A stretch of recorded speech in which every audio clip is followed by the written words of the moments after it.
Kasangkay, magandang hapon sa inyo lahat. Yan, meron tayong ipapakita sa inyo about dito sa sa tawagin niya kiring.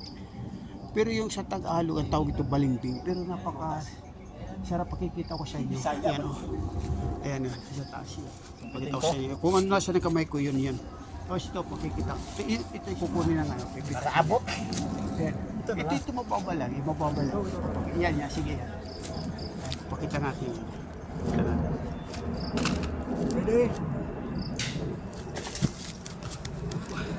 Ito na. Ito mga kasangkay oh. Pakita ko sa inyo.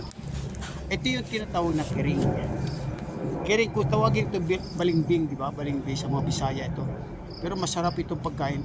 Kung sino man mga nakakaalala sa ating mga kapanahunan ng siguro hanggang ngayon naalala, kung hindi man nyo naalala ngayon naalala pa natin kasi ito yung puno, kumbaga itong puno napakatagal na, siguro mga 100 years na siguro ito katagal kasi kumbaga yung iba mga wala ng dahon pero yung mga bunga nalalaglag na lang.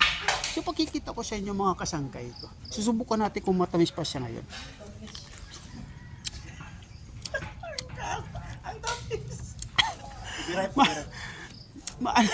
Maasim pala na. Ibirep sa sobrang hinog. Siguro yung siguro katamtama lang siguro ito, hindi pa mano.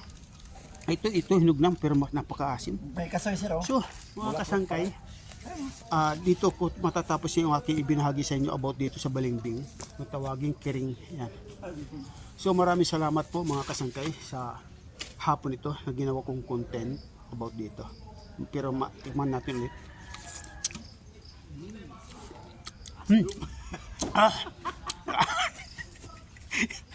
Sobrang taba.